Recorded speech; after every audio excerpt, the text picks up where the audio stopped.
Okay, hey there everyone. We are doing polynomials. Alright, so this is a bit from a worksheet, and just to review, you should know that polynomials are a string of terms added and subtracted, each term obeying what's called a direct variation rule. In a direct variation you get some constant, some term that's usually k or a or whatever, and then there's the variable x, okay? And so the variable is down below with a number up above, n, and n can be any integer that's not negative, and integers include 0. So 0, 1, 2, 3, 4, 5 on up to all the counting numbers. Okay, that is what a term in a polynomial is. So each one of these has to obey that. Okay, you are not allowed negative numbers. So this one right here is disqualified for that reason. Okay, there is no problem here because this number a can be any weird decimal pi or you know, the cosine of some angle, which is a decimal, or in this case a radical, but you just can't have the flaky number up there. Okay, so 1 over x is the same as x to the negative 1, so this disqualifies that. There is no problem here because this is simply x to the 0 power, and like I said, 0 is okay. So it's just extremely boring. It's just a straight horizontal line at 3, but it is considered a polynomial. You are not required to have many things, even though poly means many. Nomial just means terms, but somebody might consider one many. Alright, so down here, sketching these possible graphs, I just want you guys to be really clear that you look at the degree for the overall possible shape of the curve. Okay, this is a first degree polynomial. That's just y equals mx plus b. Alright, pay attention to how many times it can potentially cross the x-axis. Here it's just going to cross once no matter what. It's also going up on the right and down on the left. Alright, here is a second degree polynomial, y equals x squared. Second degree polynomial can potentially cross in two places. Okay, if the parabola moves up, it'll miss. Okay, if it's upside down, it can still hit in two places. You know if it's up or down by the fact that a is going to be plus or minus. Okay, so if it's plus, the right hand always goes up. The right hand here is going up, so we know a is plus. The right hand here is going up, so we know that the a is plus. Here we know that it's a minus a because the right hand is going down. It's called right hand behavior. Alright, that is going down there, so this one is potentially x to the fourth. Why 4? Because it's potentially crossing in 4 places. Okay, so the degree is really important for that reason, because a lot of times mathematicians are looking for the zeros, and we'll be doing that in a moment. And you want to know how many potential zeros there are. So this one is a potential answer for this, with the exception that we would want it going up because that's a plus. So let me change to plus, and you could sketch something like this. Okay, so that would be a fourth degree. Alright, so I will do that there. If it's 7, you're just going to put 7 dots, and you're going to go up on the right and down on the left because that's an odd number, and when the degree is odd, the arrows always aim in opposite directions. Okay, so this is degree of 1, they're in opposite directions. This is degree 3, they're in opposite directions. Okay, so this one here is an example of an odd degree polynomial. Alright, with the arrows going in opposite directions. So, moving along, here you're asked to find the solutions. Well, I should have called that zeros, but up above I say what you're asked to find. In this one, this is sort of a special case. Typically with a third degree, it might cross in 3 places. You really can't easily expect to factor third degree polynomials. It's quite difficult, but when they follow this special pattern that you get a 2-to-1 ratio in the coefficients, 2-to-1 ratio, then you can often do this little trick, and let's see if it works here. If I factor out an x squared, okay, let's see what happens. I'm going to get then 2x, it's really hard to write with this mouse, I apologize, 2x minus 1, alright, and then if I factor out, in this case, I'm going to factor out a negative 5, pull out a negative 5, and you'll see what I get behind, left behind, should be the exact same thing.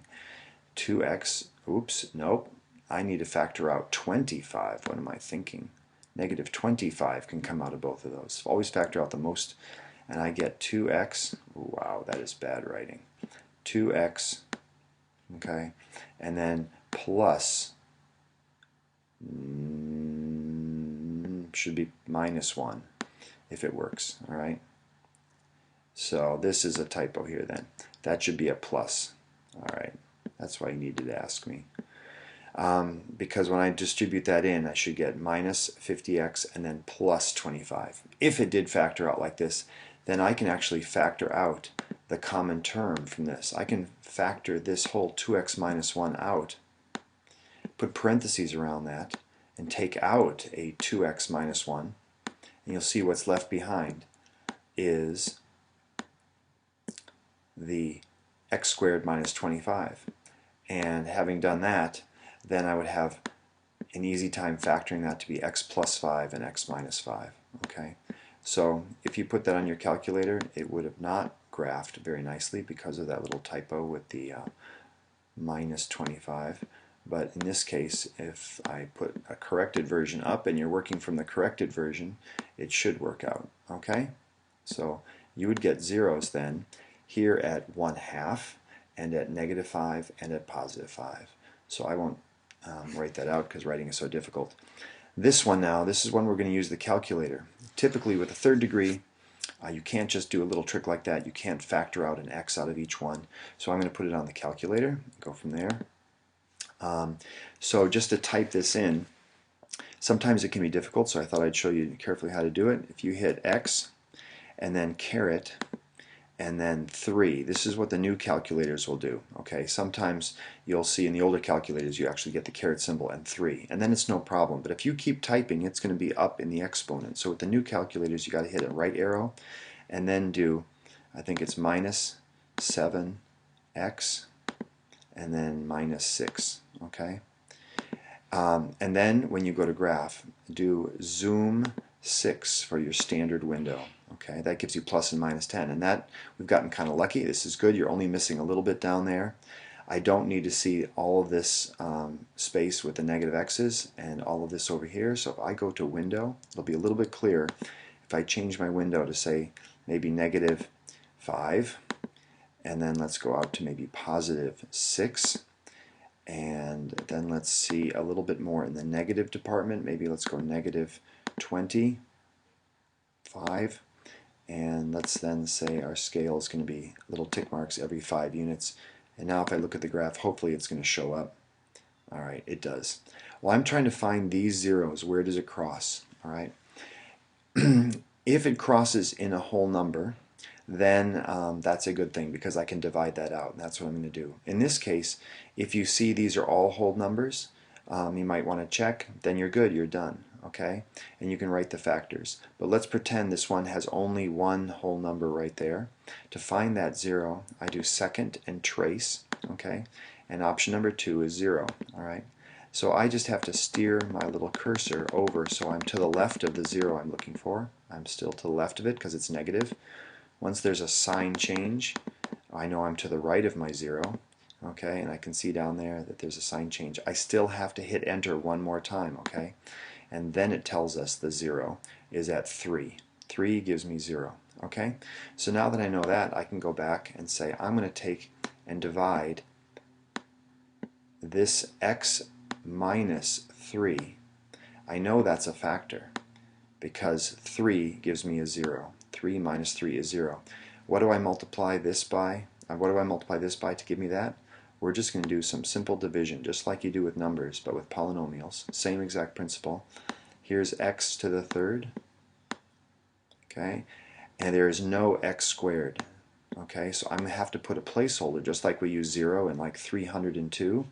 I have a 0, x squared, and then it's minus 7x and minus 6. I wish it was easier to write. I don't have a fancy stylus. All right, but now you ask yourself, what do you multiply x by to be x cubed? And I simply multiply by x squared. Okay, and then I have to multiply this by that and by this because I'm going to write down here what this equals when I multiply it by the thing that will give me exactly what I need, which is x cubed. You'll see it's harder to describe than it is to see. Then this is minus 3x x squared. Okay? Well, when I've got this, I'm just going to subtract this like you subtract numbers. Subtracting a -3 is the same as adding. In fact, what I often do is I just change and I write the opposite sign and add, because adding is easy. And when I make this a plus and I add that, I get 3x squared. Okay? So then I bring down the 7, -7x, and I ask myself the same question. What do I multiply my number out front by here to give me exactly 3x squared? I know I want it to be 3x squared. So what do I multiply by? I multiply by a plus 3x, because 3x times x gives me x squared. Okay, so I'm going to multiply this out there and then out there, and I get 3x squared like I want to, and then I get minus 9x. Okay, and again we do the switch the signs and add.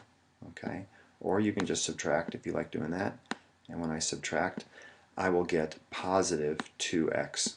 Okay, so when I bring down the -6, I get to the same exact question, which is what do I multiply x by to give me 2x? Well, that's just a plus 2. And if you have got this so that it works out perfectly, which you should in this case, if you know it works, it should give you the factor right there that I multiply 3x, or x minus 3 by. Okay, so now this, I just go to my factors and I say what two things multiply to make 2 and add up to make 3, and it's going to be x plus 2 times x plus 1.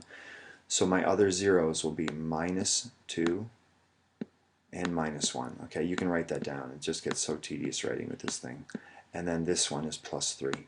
Okay, so if you go back and you look at the calculator and the graph, you'll see that it is -1 and -2. And if you had zoomed in and found those zeros, you would have gotten them. They're not always going to be whole numbers, though. In this one, it just happens to be. So it's a fairly easy example. All right?